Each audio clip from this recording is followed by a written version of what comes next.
समस्त भाई भौणी मानक मोर नमस्कार। आसतु आज आम शिखा वाक्यर कि बाहर करवा। आज आम शिखा भाई भौणी मैंने विश्वास विषय वाक्य अनुसार प्रकृत विश्वास कौन ए विषय में जाना भाई भौणी मैंने आम जिते निज विषय भावी था आम जानी था कि ये विषय को मुझे विश्वास करुच्ची से विषय को मुझे विश्वास करुच्ची किंतु भाई भौणी मैंने आम निजर हिसाब से न देखी आम कौन करवा वाक्य अनुसार देखा कि प्रकृत वाक्य कौन कहे विश्वास अर्थ कौन कहूँ वाक्य। आसतु भाई भौणी मैंने आम वाक्य को काढ़ा समस्ते निज बाइबिल बाहर करूँ। जदि आपंठे बाइबिल ना तार स्क्रीन को देखु स्क्रीन में दिखाई बाहर करूँ। एवरी पुस्तक अध्याय 11 प्रथम पद पढ़ी दूसरी भाई भौणी मैंने विश्वास प्रत्याशित विषयर मूलभूमि और अदृश्य विषयर निश्चित ज्ञान। देखो भाई भौणी अदृश्य विषयर निश्चित ज्ञान आम जो विषय को केवे मत देखी नथिबा से विषय आम जाना से विश्वास कह जाए। जो विषय में केवे देखी नथिबा जानी नथिबा से विषय आम केवे कहारी ठार शुणी नथिबा सेटा को पूरापूरी भाव आम विश्वास करवा। माने काली जेपरी गोटे दिन आसीब हाँ काली जेपरी दिन आसीब आज जिते राति होची काली सकाले आसीब बोली आमको के विश्वास कर कहिबार दरकार नाही। आम सेटा को जानी अच्छु कि राति जिते बेले होची ताहले दिन निश्चय हेब। ठीक से परे आम कौन विषय आम केवे मते देखी नाही कि केवे मते जाने नहीं किंतु से विषय को आम सब विषय जानीछु से विषय को देखीछु बोली और से विषय मो पई होई सारी अछि बोली ताहाको आम जिते ग्रहण करछु ताहाको आम विश्वास बोली कहूँ भाई भौणी मैंने जेपरी भाई भौणी मैंने एठारे लिखाई आम देखा वाक्य लिखाई कि यही वाक्य एपरी जड़े लोक अच्छी जे कि बहुत विश्वास करी और से कौन कर जीवन को पाई अच्छी विश्वास द्वारा आम जीवन को पाई पार भाई भौणी मैंने। आसत आम देखा आदि पुस्तक गोटे कहानी अच्छी एठारे भाई भौणी नहंक विषय आपण मैंने शुणी ए विषय को आपण मैंने जानी नह को जिते बेले परमेश्वर आसी ताको कहले कि नह यही पृथ्वी को ध्वंस करने चाहूँगी और जल प्लावन करने चाहूँगी से कौन करे तू गोटे जहाज तैयारी करे गोफर वृक्ष को आनी सेठारे गोटे बड़ जहाज तैयारी करे और सेठारे कौन करे से जहाज को तैयारी करे सेठारे समस्ते सेठारे प्रवेश कर जहाद्वारा से जल प्लावन समस्ते बंचे बोले से जीशु जिते परमेश्वर सेठारे कहते नह कौन करुच्ची नह सेठारे कौन कर ईश्वर वाक्य को शुणी से कौन कर विश्वास करुच्ची हाँ ता द्वारा से हो पारि था कि कौन ईश्वर कौन कहते कौन सतरे जल प्लावन हम कि ईश्वर कौन ठगी ना कि ईश्वर कौन सतरे जल प्लावन कर पृथ्वी को समस्त जगत को सब मानव जाति जीव जगत सृष्टि को कौन पृथ्वी को ईश्वर कौन ध्वंस करेंगे ता हृदय किसी प्रश्न भी रही था किंतु सेठारे नह कौन करुच्ची से कौन कर जिते बेले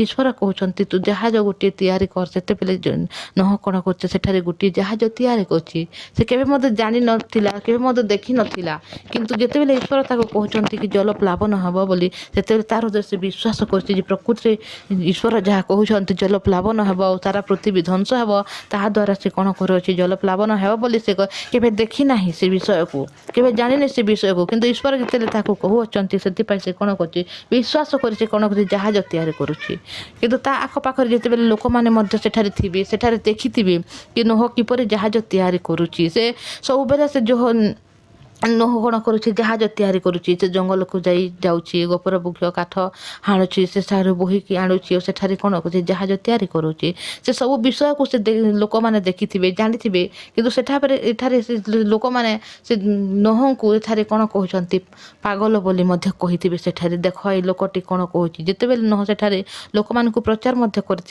कि आस समस्ते भाई माने भौणी माने समस्ते आसतु ये जहाज को आम तैयारी करवा परमेश्वर कहते जल प्लावन हेब सारा पृथ्वी ध्वंस हेब पानी द्वारा परमेश्वर सब पृथ्वी को ध्वंस करेंगे बोली से प्रचार करेठारे किंतु से लोक मैंने कौन कहते सेठारे से लोक मैंने कही कि ये देख किपरि पागल होई जहाद्वारा केवे जल प्लावन हेब सारा पृथ्वी पर ध्वंस हेब एपरी कही समस्ते ताको कौन करते मजाक करते भाई भौणी समस्ते ताको हसी उड़े देथिबे किंतु हेले सुधा से ଯେତେ କଷ୍ଟ ହେଉନା କାହିଁକି ସେଠାରେ ନୁହ କ'ଣ କରୁଛି ଈଶ୍ୱରଙ୍କର ବାକ୍ୟକୁ ସେ ଶୁଣି କ'ଣ କରୁଅଛି ସେଠାରେ ଜାହାଜକୁ ସେ ତିଆରି କରାଉଛି। ଯେତେବେଳେ ସେ ଜାହାଜ ତିଆରି ହୋଇସାରିଛି ସେତେବେଳେ ପ୍ରକୃତିରେ ଜଳପ୍ଲାବନ ହୋଇଛି।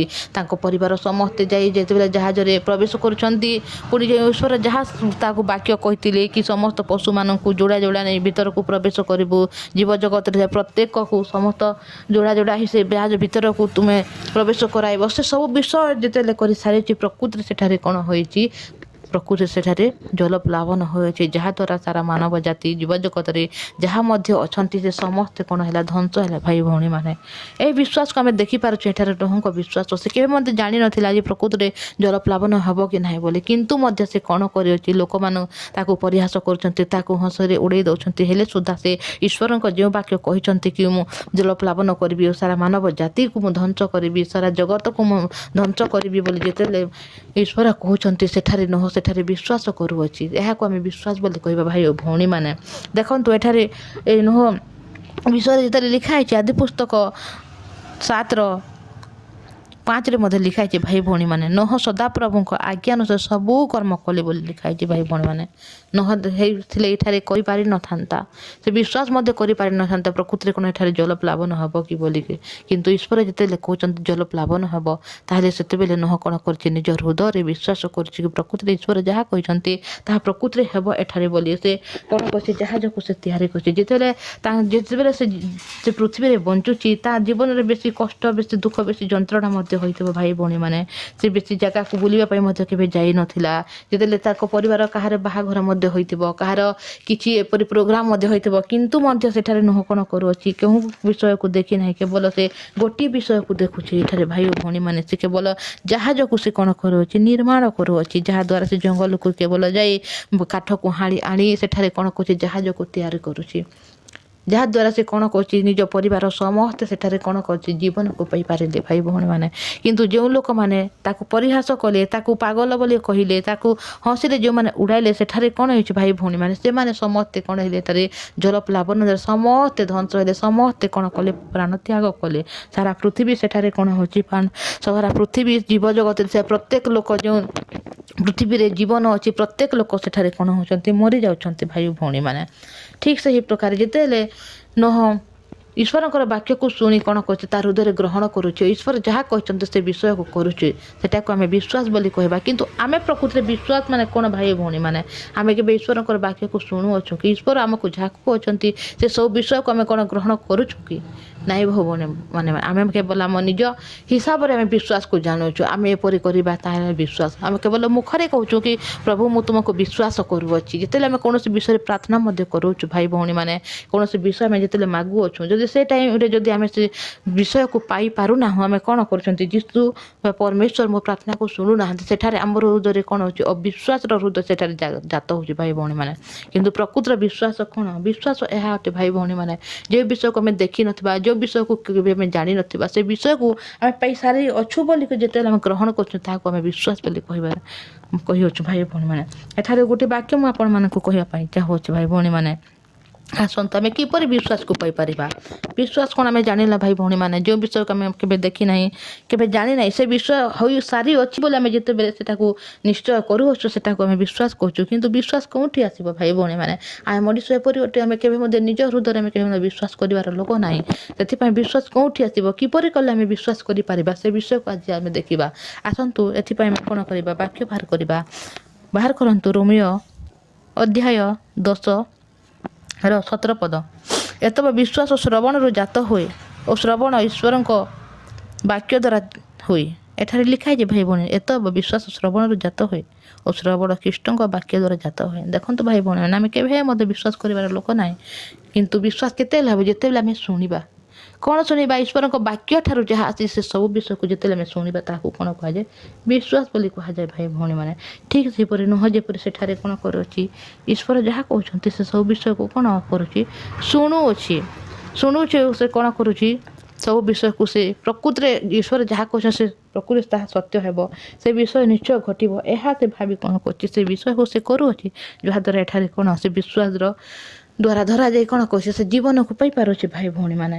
ସେଥିପାଇଁ ଆମେ କେବଳ ବିଶ୍ୱାସ କରିବା କହିଲେ ହେବ ନାହିଁ ଭାଇ ଭଉଣୀମାନେ। କେବଳ ଆମେ ଯେତେବେଳେ ବାକ୍ୟକୁ ପଢ଼ୁଅଛୁ, କାରଣ वाक्य द्वारा आम विश्वास को पाइबा और जिते आम वाक्य शुणा ना से आम के विश्वास पाई ना से आसतु कौन वाक्य को आम शुणा भाई भौणी मैंने वाक्य तो वाक्य जो अच्छी केवल ये वाक्य को आम केवल शुणा जहाद्वारा आम विश्वास को पाई भाई भौणी मैंने आसतु गोटे वाक्य मुझे आपण मानक कहवाई चाहूँगी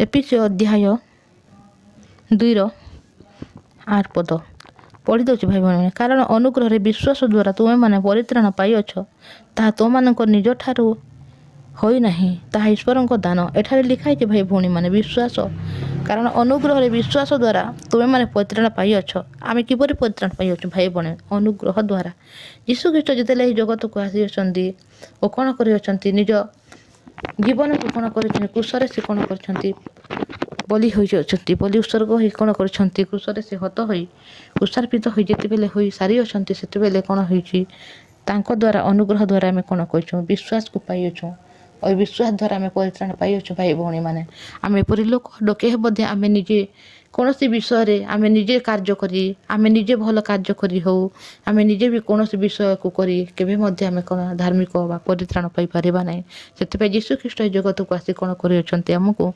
धार्मिकता को दे से तांकर परित्राण को दे भाई भौणी मैंने जहाद्वारा आज आम ये वाक्य को आम शुणी पार्छुँ विश्वास कर यीशु ख्रीष्ट जगत को आसी कौन कर आम समस्त विषय को करी कौन कर क्रूसार्पित हो आमको कौन कर से धार्मिक कर भाई भौणी मैंने कारण अनुग्रह विश्वास द्वारा तुम्हें मैंने परित्राण पाइछ देखो ये लिखाई अनुग्रह द्वारा विश्वास करें कौन कर परित्राण को पाइछुँ आम मान धर्म कर्म द्वारा नुहे आम मान भल कार्य नुहे पर यह परमेश्वर अनुग्रह द्वारा आम धार्मिकता को पाइछुँ आम निज ठार आसी ना या कौन अच्छे ईश्वर दान अटे भाई भौणी मैंने जिते ईश्वर ये जगत को देखुंट ये जगत में कहीं एपरी मनीष ना जे निज कार्य द्वारा के से धार्मिक हो पार ना से कौन कर भाई भौणी मैंने एठारे यीशु को से कौन कर जगत से कौन कर प्रेरण कर भाई भौणी मैंने और से यही मानव जाति को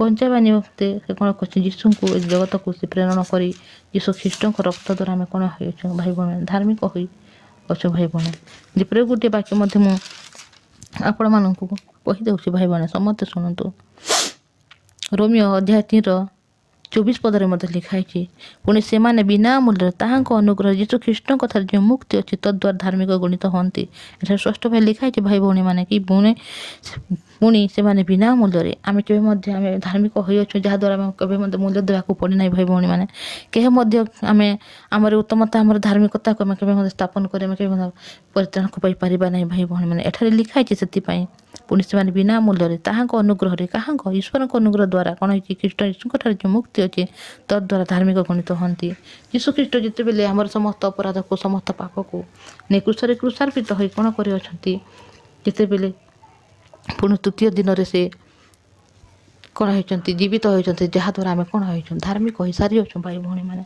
यहाँ केवल आम विश्वास करवा जहाद्वारा आम कौन हाँ परित्राण को पाइबा यहाँ आम प्रकृत विश्वास बोली कहुए भाई भौणी मैंने यीशु ख्रीष्ट जिते कहते मु कौन मु तो सब विषय करी तोते मु धार्मिक करी तोते मु पवित्र करी जिते यीशु ख्रीष्ट कहते ये विषय को आम केवल विश्वास करवा जहाद्वारा कौन हाँ आम धार्मिकता को पाइबा परित्राण को पाइबा भाई भौणी मैंने कारण लिखाई भाई भौणी मैंने देखंतु एवरी पुस्तक अध्याय 10:14 पदरे लिखाई भाई भौणी पढ़ी दूची कारण केवल एक पदर उत्सर्ग द्वारा से पवित्रीकृत होता लोक मान चिरकाल सिद्ध कर देखो भाई भौणी मैंने यीशु ख्रीष्ट केवल गोटे बोली होती जहाद्वारा कौन होती सारा मानव जाति को पवित्रीकृत कर हेता को आम केवल विश्वास करवा जहाद्वारा आम कौन है धार्मिक हो पार भाई भौणी मैंने यहाँ आम विश्वास बोली कहूँ और जो मैंने विश्व को विश्वास करवा ताकू ख्रीष्ट कौन कर भाई भौणी मैंने आम एठारे जानवा पाइबा से कौन कर यही वाक्य को आम देखा एफिसी अध्याय 2:5 पद को देखा भाई भौणी से लिखाई से सकाशे आम मैंने ख्रीष्ट सहित सजीव कर अनुग्रह ତୁମେମାନେ ପରିତ୍ରାଣ ପାଇଅଛ। ଦେଖନ୍ତୁ ଏଠାରେ ଅନୁଗ୍ରହ ଦ୍ୱାରା ଆମେ ପରିତ୍ରାଣ ପାଇଅଛ ବୋଲି ସ୍ପଷ୍ଟ ଭାବେ ଲେଖା ହେଇଛି ଭାଇ ଭଉଣୀ। ଆମେ କେବେ ମଧ୍ୟ ନିଜ ଅନୁସାରେ ନାହିଁ, ବରଂ ଈଶ୍ୱରଙ୍କ ଅନୁଗ୍ରହ ଦ୍ୱାରା ଆମେ କ'ଣ କରୁଛୁ? ପରିତ୍ରାଣକୁ ପାଇଅଛୁ। କେବଳ ଏଇ ବିଷୟକୁ ଯେତେବେଳେ ଆମେ ବିଶ୍ୱାସ କରୁଅଛୁ, ଯାହାଦ୍ୱାରା ଆମେ କ'ଣ କରୁଛୁ? ଧାର୍ମିକତାକୁ, ଈଶ୍ୱରଙ୍କର ପବିତ୍ରତାକୁ, ଧାର୍ମିକକୁ ଆମେ ପାଇଅଛୁ, ଯାହାଦ୍ୱାରା ଆମେ କହିପାରୁଛୁ ଆମେ ଧାର୍ମିକ ଅଟୁ ବୋଲି। ଭାଇ ଭଉଣୀମାନେ, ଆମେ କେହି ମଧ୍ୟ ଅନ୍ୟ ବିଷୟକୁ ବିଶ୍ୱାସ ନ କରି କେବଳ ବାକ୍ୟ ଯାହା କହୁଛି ସେ ବିଷୟକୁ କେବଳ ଆମେ ବିଶ୍ୱାସ କରିବା, ଯାହାଦ୍ୱାରା ଆମେ ପରିତ୍ରାଣକୁ ପାଇପାରିବା। ଭାଇ ଭଉଣୀମାନେ, ଏତିକି କହିବି। ସମସ୍ତଙ୍କୁ ନମସ୍କାର। ଆସନ୍ତୁ ଭାଇ ଭଉଣୀମାନେ ପ୍ରାର୍ଥନା କରିବା। ଧନ୍ୟବାଦ, ଧନ୍ୟବାଦ ପବିତ୍ର ପରମେଶ୍ୱର ପିତା, ଧନ୍ୟବାଦ ଦେଉଛି ପ୍ରଭୁ ଏ ସୁନ୍ଦର ସମୟ ପିତା ଆମ ଜୀବନ ତୁମେ ଦେଖିବାକୁ ଦେଲ ପ୍ରଭୁ। ଆଜି ଯେତେବେଳେ ପିତା ପରମେଶ୍ୱର ଏ ବାକ୍ୟକୁ ଆମେ ପିତା ପରମେଶ୍ୱର ଶୁଣିଅଛୁ ପ୍ରଭୁ, ଅନୁଗ୍ରହ ଦିଅ, ଦୟା ଦିଅ ପ୍ରଭୁ। ଏ ବାକ୍ୟକୁ ଶୁଣୁଥିବା ପ୍ରତ୍ୟେକ ଭାଇ ଭଉଣୀକୁ ତୁମର ପବିତ୍ର ହସ୍ତରେ ସମର୍ପଣ କରେ ବାପା। ସମସ୍ତଙ୍କ ହୃଦୟ ମନକୁ ବନାଅ ପ୍ରଭୁ, ଯେପରି ପ୍ରତ୍ୟେକ ଦିନ ତୁମର ପବିତ୍ର ବାକ୍ୟ ଶୁଣିବାକୁ ପାରିବେ ପ୍ରଭୁ। ପୁଣି ପିତା ପରମେଶ୍ୱର ଯାହାକୁ ଯେପରି ବୁଝିବାକୁ ପାରିବେ ସେପରି ସେମାନଙ୍କ ହୃଦୟରେ କାର୍ଯ୍ୟ କର ପ୍ରଭୁ। ଆଉ ପିତା ପ୍ରତ୍ୟେକ ଭାଇ ଭଉଣୀକୁ ତୁମରି ହାତରେ ଦେଉଛି ବାପା। ତାଙ୍କ ପରିବାର ପ୍ରତ୍ୟେକ ସଦସ୍ୟକୁ ତୁମରି ଚରଣରେ ସମର୍ପଣ କରୁଛି ବାପା। ତୁମେ ଦୟା କର, କରୁଣା କର ପିତା ପରମେଶ୍ୱର। ଯାହା ମଧ୍ୟ ଅସୁବିଧା ଅଛି ପ୍ରଭୁ, ସେ ସବୁକୁ ତୁମେ ସୁସ୍ଥତା ଦେବାର ପରମେଶ୍ୱର। ଯେଉଁମାନେ ରୋଗରେ ଅଛନ୍ତି, ଦୁଃଖରେ ଅଛନ୍ତି, ଚିନ୍ତାରେ ଅଛନ୍ତି ପିତା, ସେ ସମସ୍ତଙ୍କ ଚିନ୍ତାକୁ ତୁମେ ପିତା ପରମେଶ୍ୱର ଦୂର କରିବାର ପରମେଶ୍ୱର। ହଁ ପବିତ୍ର ପରମେଶ୍ୱର ପିତା, ତୁମେ ଯେତେବେଳେ କୁଶରେ କୁଶାର୍ପିତ ହୋଇଅଛ ପ୍ରଭୁ, ସବୁ ବିଷୟକୁ ସମାପ୍ତ କରି ସାରିଅଛ ପିତା ପରମେଶ୍ୱର। ଯେପରି ପିତା ପରମେଶ୍ୱର ଏପରି ଆମେ ଯେପରି ବିଶ୍ୱାସକୁ ରଖିବାକୁ ପାରିବୁ, ଦୟା କର ପ୍ରଭୁ।